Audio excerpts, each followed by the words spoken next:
Pak Ganjar Pranowo. Terima kasih Pak Ganjar. Saya mungkin akan jemput poin yang Bapak sampaikan terkait dengan kepastian hukum. Dan ini merupakan nomor satu dari paparannya Bu Sinta dan Bu Mari. Ini korelasinya tinggi Pak Ganjar dengan kepentingan kita untuk menarik modal.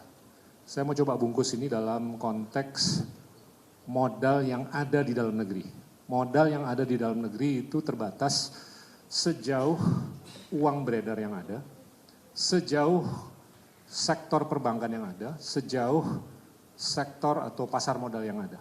Nah, kalau saya hitung rasio uang beredar yang ada terhadap PDB kita atau ekonomi kita, rasio perbankan terhadap PDB kita, rasio pasar modal terhadap PDB kita, ini tiga-tiganya di bawah 50%. Jadinya sangat terbatas, sangat terbatas dibandingkan negara-negara maju yang rasionya itu jauh di atas 100%. Jadi mau nggak mau ada keniscayaan untuk kita benar-benar harus fokus untuk menarik modal dari luar negeri.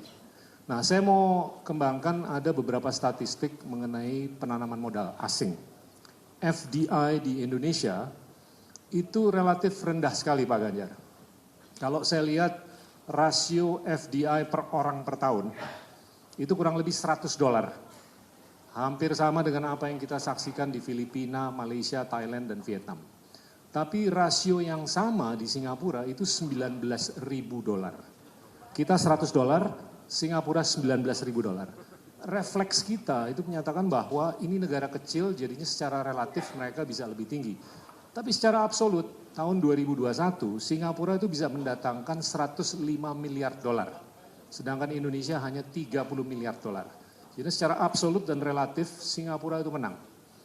Saya melihat modal itu ngalir bukan karena ideologi, bukan karena geografi, bukan karena apakah ada sumber daya manusia atau sumber daya alam. Tapi lebih karena kepercayaan terhadap sistem. Bahkan orang Indonesia itu naruh modal di Singapura. Nah, kalau Bapak dipilih jadi presiden, sejauh mana komitmen Bapak untuk benar-benar mengedepankan kepastian hukum agar sistem yang ada di Indonesia ini sangat bisa dipercaya oleh pemodal dari seluruh dunia? Ada 3 hal. Yang pertama adalah memastikan regulasinya benar dan itu disusun karena partisipasi. Ada rasa yang diungkapkan oleh masyarakat. Yang kedua, sistem kelembagaan yang sudah ada. Kalau itu belum, itu juga diperbaiki. Tapi terakhir, Pak Gita, apa sih yang kemudian bisa kita sampaikan? Mencari aktor. Aktor ini kita seleksi dengan kepentingan apapun, seringkali bisa bengkok. Maka tugas saya adalah memastikan bagaimana aktor yang bisa duduk di dalam jabatan untuk membawa amanah yang luar biasa itu kredibel. Tanpa itu tidak bisa. Itu 3 hal. Kredibilitas itu definisinya gimana Pak? Kalau boleh. Kalau kemudian dia harus membawa bahwa pemerintahan ini secara governance, dia betul-betul good agar bisa melaksanakan, Pak, OSS tadi dibikin, apakah kemudian sesuai dengan yang diharapkan? Belum. Kredibel itu adalah ketika kemudian kamu mengurus izin, di situ ditulis, ini 2 hari selesai, dan selesai 2 hari, dia kredibel. Kredibel berikutnya adalah, dia orang yang punya integritas. Disogok, dia nolak. Disogok itu nolak, bukan dia justru mengkreasi sogokan. Dan yang terakhir, ketika kemudian dia sudah tahu semua, dia seorang profesional. Maka dia mengerti akan fungsinya, bukan orang yang tiba-tiba dipungut karena kemudian jatah, mohon maaf. Itu harus saya sampaikan. Maka mendefinisikan kredibel buat saya tidak terlalu sulit untuk itu. Terima kasih. Nah, kalau kita mendengar para capres, bukan hanya di Indonesia, tapi di seluruh dunia, mereka itu jago sekali memberikan janji. Janji politik yang kental dengan kemudahan yang akan diberikan ke masyarakat luas. Apakah itu konteksnya pendidikan, makanan, kesehatan, dan lain-lain. Tapi saya jarang mendengar seorang capres yang bisa menyampaikan bagaimana beliau itu bisa mendanai untuk memenuhi janji politiknya. Nah, ini mungkin berkaitan dengan apa yang saya lihat dalam beberapa waktu terakhir ini, sudah terjadi renormalisasi ruang fiskal. Jadinya ruang fiskal kita ini udah ada perbaikan dalam mungkin 1-2 tahun terakhir karena kita dihantam luar biasa selama COVID-19 selama 2,5 tahun. Tapi kalau kita lihat rasio pendapatan pajak terhadap ekonomi kita, ini masih sangat suboptimal, masih di bawah 10%. Apabila kita lirik ke negara-negara OECD, negara-negara setengah dan maju ke atas, itu rasionya kurang lebih 33%. Nah, sebagai presiden, Bapak itu langkah konkretnya apa untuk bisa meningkatkan jarum kita dari di bawah 10% ke angka yang jauh di atas, agar janji apapun yang Bapak sampaikan itu bisa dipenuhi karena dananya tersedia? Ada dua hal. Yang pertama adalah jangan berburu di kebun binatang untuk urusan pajak. Oke.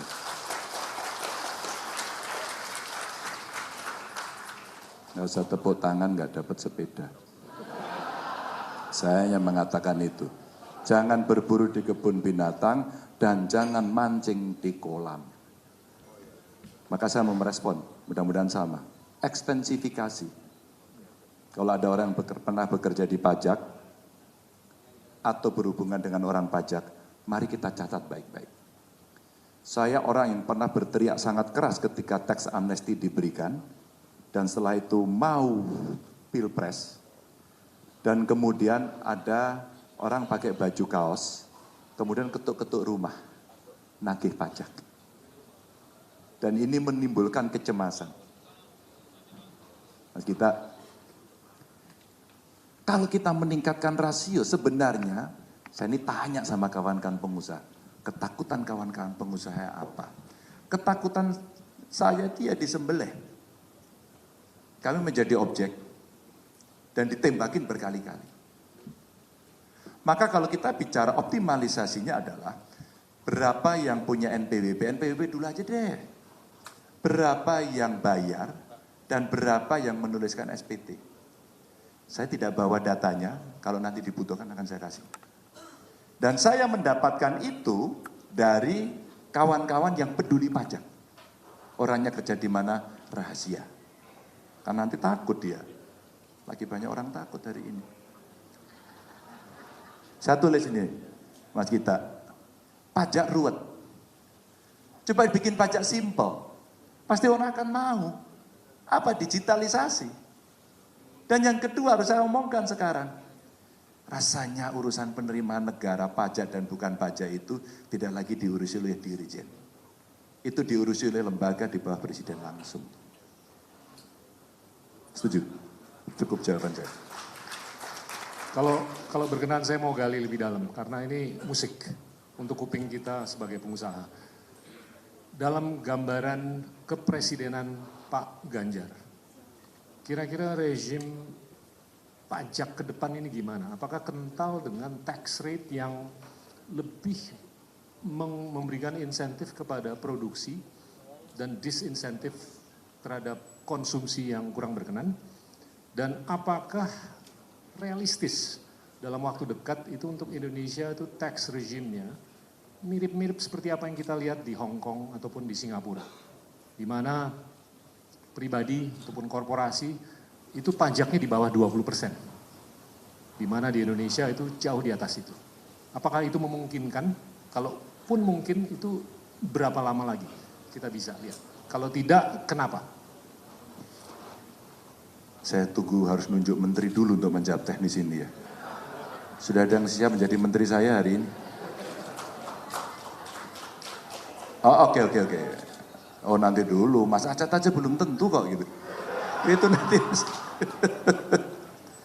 Saya tentu tidak bisa menjawab kapan, berapa lama, sampai di mana, tidak.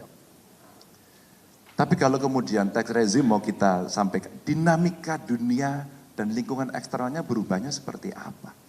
Kan ini bukan cerita sesuatu yang statis, sesuatu yang dinamis. Ketika kemudian tax regime itu, sudah kayak Singapura, iya. Tapi Singapura itu orang punya ketaatan yang tinggi.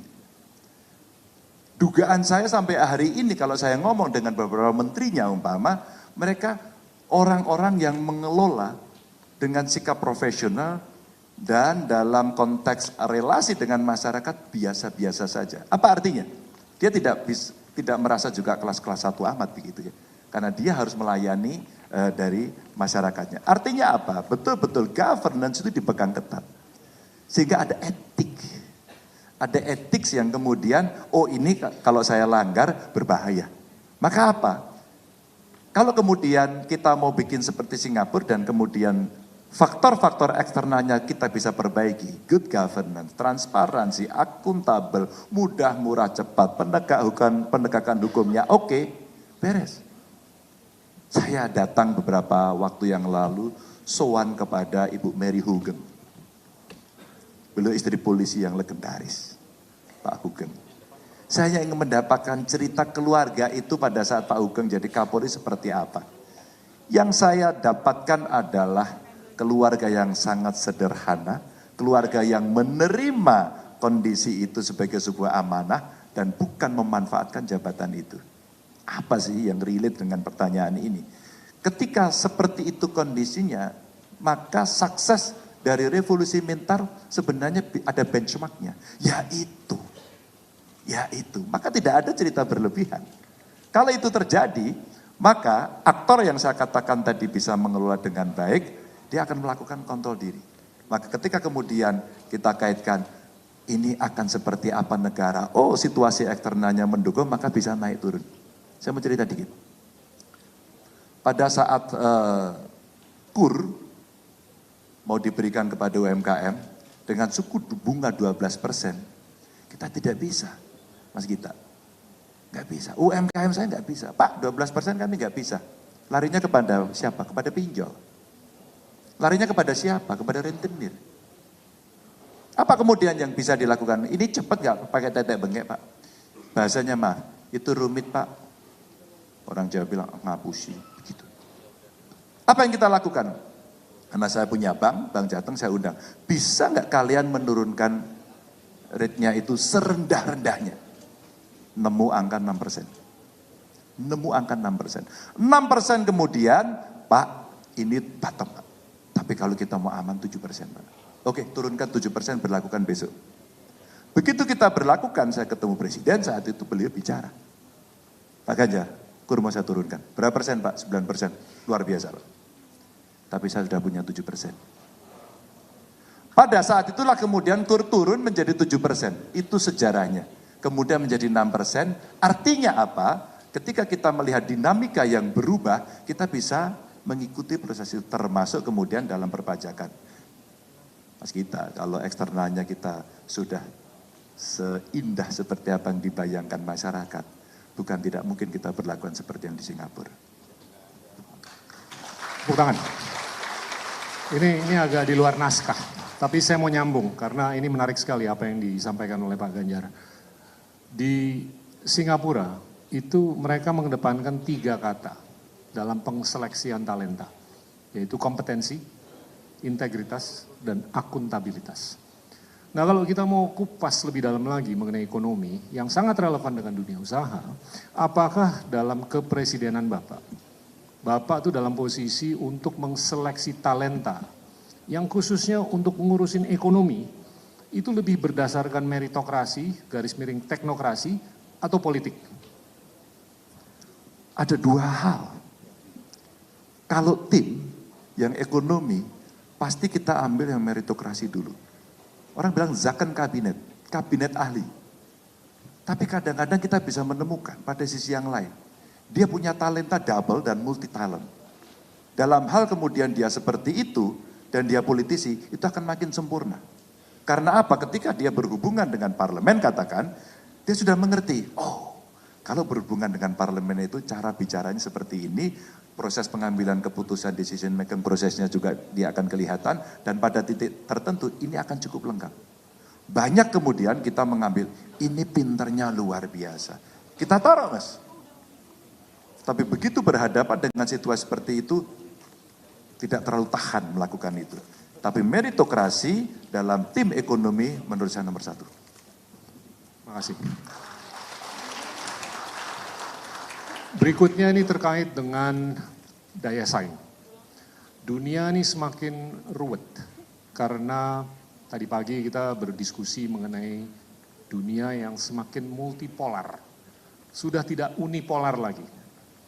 Dengan multipolaritas yang harus kita hadapi, ini kita gontok-gontokannya makin banyak. Dan Indonesia ini nggak ada alasan untuk tidak bisa menjadi middle power yang sangat membanggakan kita. Ekonomi terbesar nomor 4 di dunia di tahun 2045, demokrasi nomor 3, populasi nomor 4. Tapi kalau saya lihat, dalam konteks atau era yang mana kita nih harus lebih melakukan bilateralisasi, bukan multilateralisasi, karena multilateralisasi ini semakin sulit. Ujung-ujungnya nih daya saing kita. Nah, empiris kita harus meningkatkan produktivitas. Nah, gambaran mengenai produktivitas kita ini masih relatif nggak terlalu tinggi. Produktivitas Indonesia atau produktivitas marginalnya itu hanya $25.000. Itu kapasitas rata-rata orang di Indonesia untuk memproduksi barang dan jasa per tahun. Dibandingkan sekali lagi Singapura, mohon maaf, mereka tuh ada di $200.000. Rata-rata di Singapura mereka bisa memproduksi barang dan jasa dengan nilai $200.000. Indonesia hanya $25.000. Kalau Indonesia mau menjadi kekuatan tengah yang relevan, mau nggak mau kita harus meningkatkan angka ini ke angka yang jauh lebih tinggi. Langkah apa saja yang Bapak akan lakukan agar jarum ini bisa bergerak dengan kecepatan yang sangat berkenan dari $25.000 ke angka yang lebih tinggi? Crash program. Satu pelatihan itu untuk fitting pada kondisi existing hari ini. Crash program. Upskilling. Kita latih dengan crash program agar mereka bisa fit dengan kondisi hari ini. Tapi jika kita memproyeksikan semacam manpower supply yang kita siapkan untuk membangun sebuah, sebutlah kawasan industri dengan teknologi yang tinggi. Maka ketika ini berjalan, kita siapkan SDM-nya. Ada contoh yang sedang kita bangun, sayang saya tidak bisa menungguin karena masa jabatan sebagai gubernur selesai. Adalah kawasan industri Kendal yang sudah berjalan. Dia berhubungan dengan kurang lebih 100 sekian, saya lupa persisnya, sekolah vokasi. Terus kemudian kita extend di sebelahnya kawasan industri Batang. Yang saat itu kita desain bersama-sama agar ini bisa menjadi sebuah terobosan yang kita bisa dorong untuk bisa kita sampaikan. Sorry, sudah ada beritanya. Bukan ratusan, 30 industri DKI ini siap menampung vokasi dari industrinya, tapi beberapa sekolah vokasinya kita siapkan. Nah, yang di Batang, kita cek sumber daya alam, sumber daya manusia yang ada di sekitarnya, maaf, relatif tidak siap. Demikian juga di banyak tempat yang lainnya, seringkali masyarakat yang ada di sekitar mengatakan, kami hanya menjadi penonton, kan kami tidak bisa dilibatkan. Apa yang dilakukan? Kelas programnya, pelatihan, kemudian membuat sekolah. Maka kalau di awal tadi kami sampaikan, kita ingin merancang proses industrialisasi dan ada titik-titik pertumbuhan ekonomi baru yang kita siapkan. SDM-mu yang kamu butuhkan seperti apa? Kalau kemudian kita sudah menemukan itu, maka itulah minimum standar yang mesti diberikan. Maka tugas negara, tugas pemerintah adalah menyiapkan itu, karena kita ngurus sekolah. Tugas industri pengusaha adalah menyiapkan spesifikasi yang ada. Mas, kalau sudah seperti itu, sudah ketemu, maka target dari perusahaan, target dari industri untuk seberapa produktivitas dia mesti dapatkan, pasti akan tertuju. Tapi kita call tinggi, kami mau tinggi, dan kemudian tidak mendapatkan SDM yang baik. Jangan pernah bermimpi. Kecuali SDM-nya ini dipotong dan kemudian diganti semuanya dengan robot. Achievement kita akan tercapai. Ini ada satu industri rokok umpama di Jawa Tengah, satu lintingnya masih dikerjakan, tapi sisi yang lain dia sudah dengan mesin yang sangat canggih sekali, sangat canggih sekali. Lalu saya tanya kepada pemiliknya, kenapa yang ini tidak diganti dengan ini aja? Kan efisien. Jawabannya sungguh membuat rasa kemanusiaan kita tercolek. Mas, saya sebesar ini karena mereka. Itu yang tidak akan pernah sampai kapanpun, meskipun kami tahu kinerjanya hanya segitu. Tapi untuk kebutuhan produksi dan performa perusahaan kami, maka kami buat yang sangat modern. Tangan. Kalau berkenan saya ingin buka ke floor. Ini Dengan senang akan hati. ada beberapa penanya. Yang pertama nih topiknya terkait dengan ketenaga kerjaan. Ada Pak Edi Wijanarko. Monggo, silakan. Sambil Terima saya catat kasih ya. Pak Gita. Selamat siang Pak Ganjar. Nama saya Edi Wijanarko, Ketua DPP Apindo Jawa Timur. Tadi saya melihat bahwa itu ada satu ungkapan mengenai Indonesia unggul. Itu yang pertama itu adalah penegakan hukum. Dan itu sangat tepat, sudah kita suarakan Apindo, ada kepastian hukum yang memang sangat kita harapkan. Pertanyaan saya adalah mengenai pengupahan. Pengupahan setiap tahun, itu kebijakan pengupahan itu selalu tidak ada kepastian. Apalagi kemudian upah ini selalu didasari oleh unjuk rasa yang terjadi. Dan ini selalu menakutkan kita, terutama untuk industri padat karya. Banyak sekali kabupaten-kabupaten yang sudah lakukan pembahasan dari tingkat bawah dan sudah mengambil keputusan yang sudah disetujui oleh pihak pekerja, oleh pengusaha dan pemerintah, yang kemudian angkanya kita naikkan ke atas. Ternyata pada saat unjuk rasa dilakukan di provinsi, itu ada satu kata nama diskresi, yang semua kebijakan itu diserahkan kepada pemerintah daerah. Dan diskresi ini, keputusan menaikkan upah ini, selalu tidak sesuai dengan nafas Undang-Undang Cipta Kerja, dan tidak sesuai dengan harapan atau kebijakan nasional, seperti tahun ini dengan adanya PP 51. Inilah yang sekarang terjadi, di mana kita sekarang ini selalu menghadapi masalah apabila sudah masuk di bulan Oktober dan November. Kalau Bapak tadi juga mengatakan bahwa ada deindustrialisasi, itu indeks yang disampaikan bahwa dalam 3 tahun terakhir ini, di mana angka indeksnya itu 39%, sekarang turun menjadi 13%. Ini luar biasa sekali penurunannya. Artinya apa?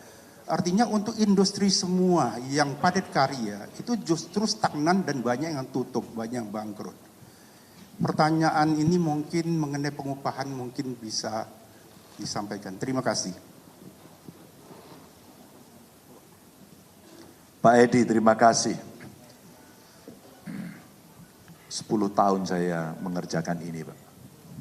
Saya pernah menjadi satu-satunya kepala daerah yang saat itu menolak PP, Pak. Karena apa? Perpindahan antara menggunakan rumus KHL, Pak, digantikan hanya sekedar inflasi dan pertumbuhan ekonomi. Maaf, saya katakan sekedar.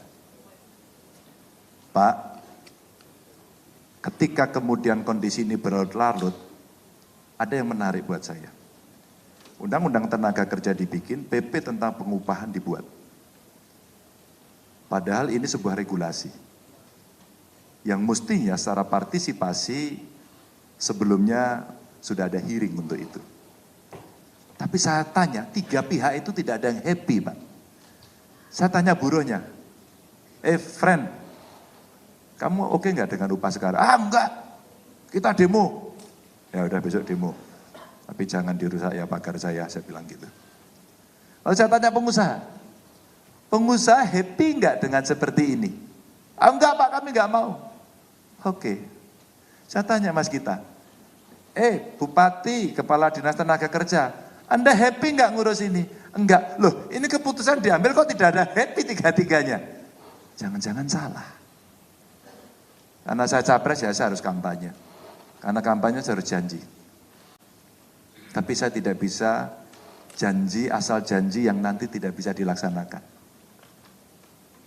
Nggak bisa, dalam hati kecil saya nggak bisa. Maka Pak Ganjar buatlah seperti tetangga sebelah yang begini itu rakyat akan suka semuanya. Oh enggak. Itu enggak bisa dilaksanakan. Maaf. Mana yang gimmick, mana yang populis. Tapi kami harus sampaikan. Kalau kami tidak janji, Bapak Ibu enggak percaya sama saya. Ini bisa bekerja apa enggak? Maka selalu saya sampaikan dengan contoh. Nah, kesempatan saya memberikan contoh. Saya ngobrol kemarin ketemu dengan para buruh. Friend, apa problemmu? Problem saya upahnya terlalu murah. Oke, kalau gitu kita tinggikan. Berapa maumu? Ya pokoknya tinggi, nggak ada pokoknya, hitung dulu. Ada nggak organisasi buruh yang bisa menghitung? Ternyata mereka juga butuh masukan. Oke Pak, kalau begitu kita bicara. Karena apa? Karena ketika Anda menentukan sebuah angka, maka Anda harus berhubungan dengan pengusaha. Apakah pengusaha ini dalam kondisi yang memungkinkan untuk bisa mengokekan permintaan Anda? Ini satu. Dua, apakah problem ini hanya problem pada rezim pengupahan? Sehingga kita akan berdebat soal rate. Adakah yang lain? Belum nemu, Pak. Maka kalau sistem ini akan dipakai begini terus tanpa kita membuat konsensus baru, bagaimana menyepakati formula upah, selamanya saya yang jamin Pak, gini terus. Oke, bagaimana solusinya? Saya terapkan waktu saya di Jawa Tengah, Bapak Ibu upahnya segini, dan saya dibully oleh semua orang. Tuh Jawa Tengah percuma tuh, upah buruhnya rendah tuh. Apa yang kamu mau sejahterakan rakyat bagaimana buruhnya upahnya rendah? Lalu saya tanya,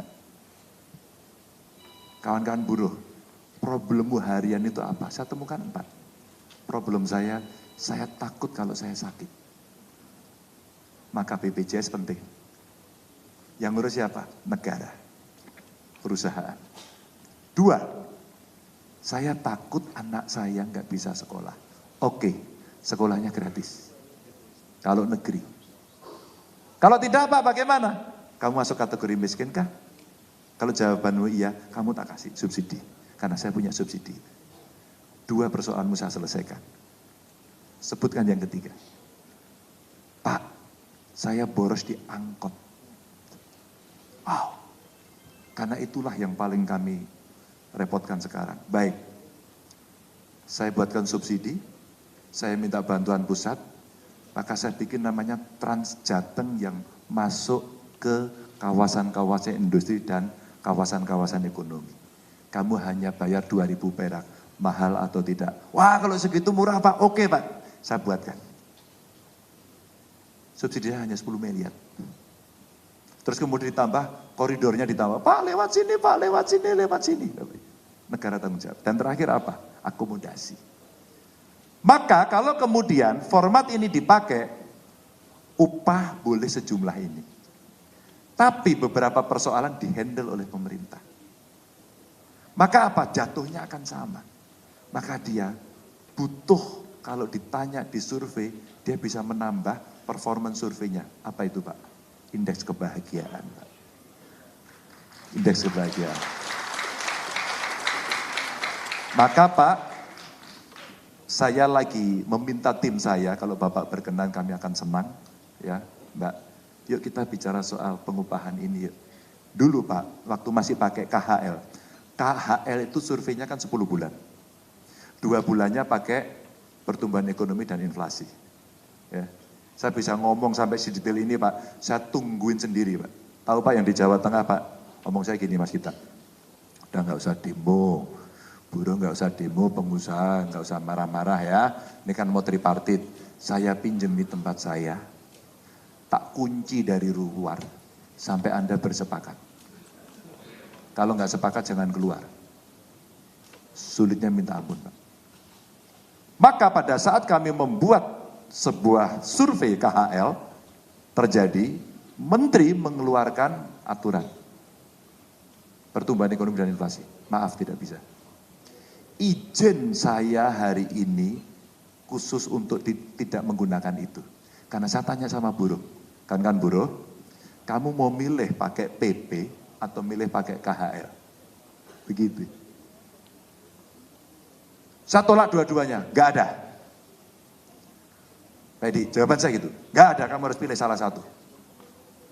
Kalau tidak saya putuskan sendiri. Kami ini mencoba untuk mendengarkan semua. Pengusaha kita undang juga. Pilih mana? Saya ikut pemerintah gitu. Ini pengusahanya baik ini Pak Sofyan, ikut pemerintah. Lalu saya hitung. Hitungan saya gampang kok, kawan-kawan buruh. Selama ini saya buat KHL, Anda sering demo. Karena apa? Anda nggak setuju, padahal formula udah kita bikin. Formulanya udah kita bikin. Rumusnya kita buat bareng-bareng dan waktu itu sekitar ada 40 item. Pak, sampai saya tahu Pak, sabunnya itu sabun batangan atau colek, bahkan tahu Pak, saya Pak. Ikat pinggang buruh itu yang bagus kayak punya beliau kulit atau yang sintetis. Oh plastik Pak. Tenang. Maaf Bapak Ibu, khusus untuk ibu-ibu. Mereka call-nya sudah pakai merek. Pak Ganjar saya mau brandnya Triumph. Saya nggak tahu mahal apa enggak ya. Oh dia produksinya. Oh Wakol. Terus saya bilang, jangan menyebut merek, nggak bisa Pak. Sehingga buruh pada saat survei menginginkan tinggi, pengusaha menginginkan rendah. Dan kemudian ketemu di tengah. Pak, pada saat itu saya minta, oke, deal ya formulnya, deal. Apalagi yang menjadi masalah? Kamar Pak, terakhir itu kamar Pak. Ukurannya 23, 34 atau 4x4. Kamar mandi dalam atau luar Pak. Itu yang bikin saya ubanan waktu itu Pak. Jadi kalau saya suruh cerita ini, saya cerita detail lagi Pak. Bapak masih punya waktu 3 jam Pak. Saya jelaskan. Nah, endingnya kemudian, apa yang bisa kita bikin sepakat? Pak, saya punya kepala dinas tenaga kerja, berganti 3 kali Pak. Hebat semuanya. Perempuan. Hebat perempuan ini. Apa hebatnya? Umpama, pengusaha wakil Apindo paling galak siapa? Bu Ana, datangi dulu Bu Ana. Tenang ya Mbak. Datangi dulu. Bu Ana punya argumentasi. Yang paling galak siapa? Buruhnya. Ya, kita metal biasanya ya. Metal yang paling galak. Metal panggil dulu. Terus kemudian kita dudukkan. Kita jemput bola, Pak. Pak, itu psikologisnya beda, Pak. Sampai kemudian sepakat. Saya nemu, Pak. Bupati saya mau mutusin, nggak bisa. Saya intervensi, Pak. Pak Bupati, Bu Bupati, Anda bisa putuskan nggak? Waduh, Pak, ini hasil rapat forum Kompimda nggak bisa. Anda bisa putuskan nggak? Kebetulan PJ. Anda kemarin waktu mau jadi PJ, saya tes. Kalau ada problem serius, Anda bisa menjadi seorang risk-taker. Oh siap, Pak, gitu. Nah sekarang Anda memutuskan nggak bisa. Belgedes, saya bilang gitu. Nggak bisa sampai bicara begitu. Akhirnya apa yang terjadi? Saya kasih waktu 10 menit. Anda putuskan atau Anda saya copot dari PJ. Karena omongan Anda tidak sama dengan saat interview. 7 menit putus, Pak. Apa artinya yang mau saya ceritakan? Sebenarnya butuh situasi-situasi untuk kita, pemimpin tertinggi, saya sebagai gubernur waktu itu, jangan pernah merasa tangannya kotor atau jijik ketika kemudian harus bersentuhan dengan yang paling bawah, Pak. Karena itu menyelesaikan persoalan. Terima kasih. Jelas sekali. Berikutnya ini terkait dengan UMKM. Yang akan bertanya adalah Pak Ronald Walabob. Monggo, silakan. Jangan sulit-sulit, Pak. Selamat sore Pak Ganjar. Terima kasih atas kesempatan dan waktunya. Nama saya Ronald Wala dari bagian Apindo UKM dan Koperasi. Pertanyaan kami, strategi pengembangan UKM seperti apa yang harus dilakukan oleh pemerintah mengingat pola pembinaan UKM yang kompleks yang melibatkan 24 kementerian lembaga, pemerintah pusat dan daerah, dan juga terkait dengan pengembangan UMKM dalam berbagai aspek, antara lain akses pasar, perizinan usaha, pengembangan kapasitas, kewirausahaan, dan skill yang berkelanjutan. Jadi, dan juga pendanaan dan sebagainya. Mungkin mohon dijelaskan Bapak, terima kasih Pak. Tadi ada beritanya, tampilin dong itu. Ada 3 Pak dari pertanyaan yang saya berikan kepada pelaku UMKM. Apa problemmu dan kemudian saya rumuskan. 3 ini setelah rumusannya banyak, itu masalahnya disampaikan, ada 3 saja Pak. 3 Pak. Hanya 3 persoalan. Paham kan Pak? 3. Bukan ini persoalannya Pak. Ini kalau politik itu begini ya, kenapa jadi sensitif ya? Cuma 3.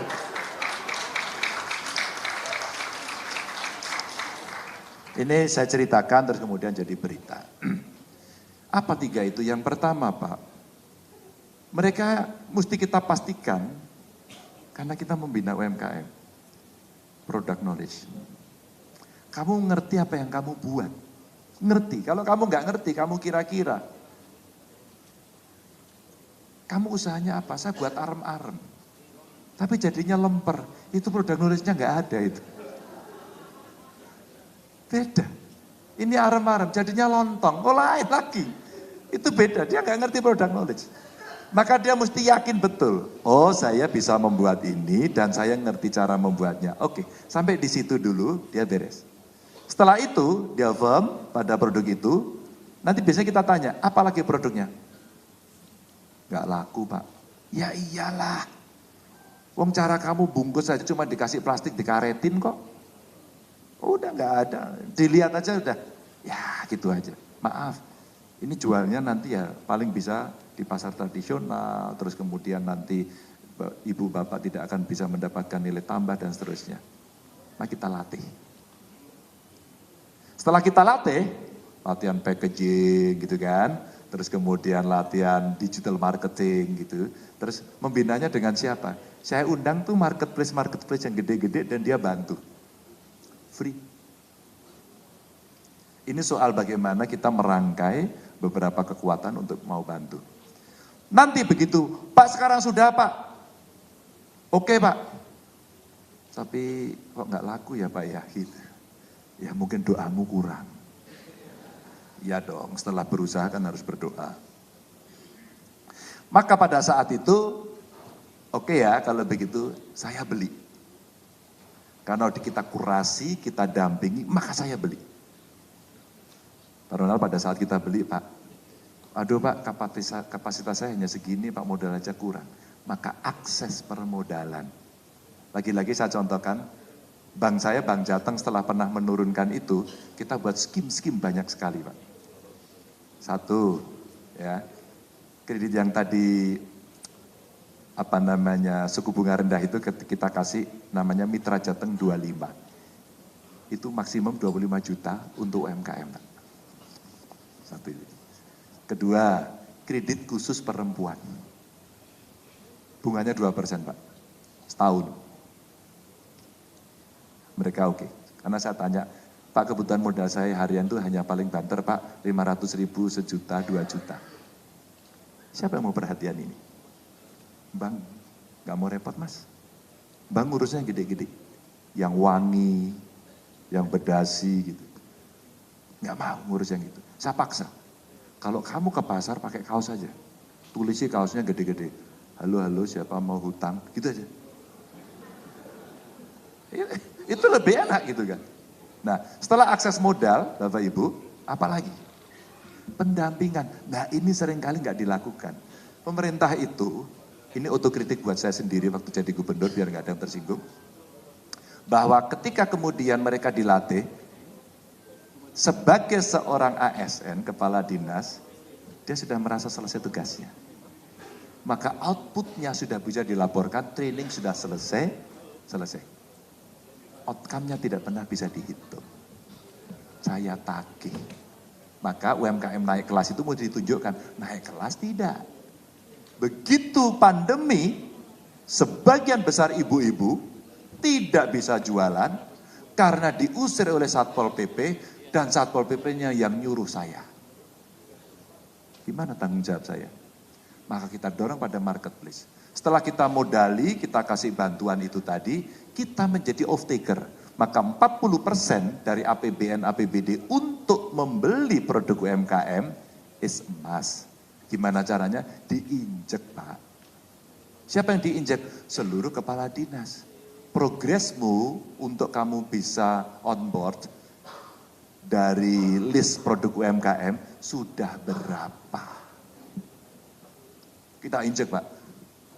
Setiap hari Senin kami rapat, kami umumkan. Bu, dinas ibu baru segini, apakah ibu bisa meningkatkan? Ini bagian jadi achievement sebelum diganti, kira-kira gitu. Siapa? Beres. Pak, punya bapak udah bagus banget. Kok bisa bagus, bagaimana ceritanya? Dia cerita, sharing di antara teman-teman. Maka ketika kemudian dia bisa on board di situ, ya, maka bereslah. Baru kita tahu persoalannya. Dua nanti persoalannya, satu legalitasnya nggak beres, dua problem pajak. Maka kami tuh hanya kasih satu lembar aja. Oh, Bung kita ini lagi buat usaha, anak muda, startup gitu, masuk UMKM. Masuk aja, dimasukin ke e-katalog lokal. Wah repot Pak, enggak, ini loh diisi. Satu lembar aja. Ini cara pendampingan. Maka saya mencarikan mitra karena kita juga kedodoran, perusahaan dan kampus. Perusahaan dan kampus. Di kampus kami dorong kepada rektornya agar ini bisa dikonversi dalam satu mata kuliah. Itulah Merdeka Belajar. Sebenarnya banyak sekali cara yang kita bisa lakukan dan terakhir mereka paling bangga kalau off-taker-nya pemerintah. Nah inilah cara kita menjadi off-taker, maka jaminan itu membuat mereka lebih produktif lagi. Gitu. Siap.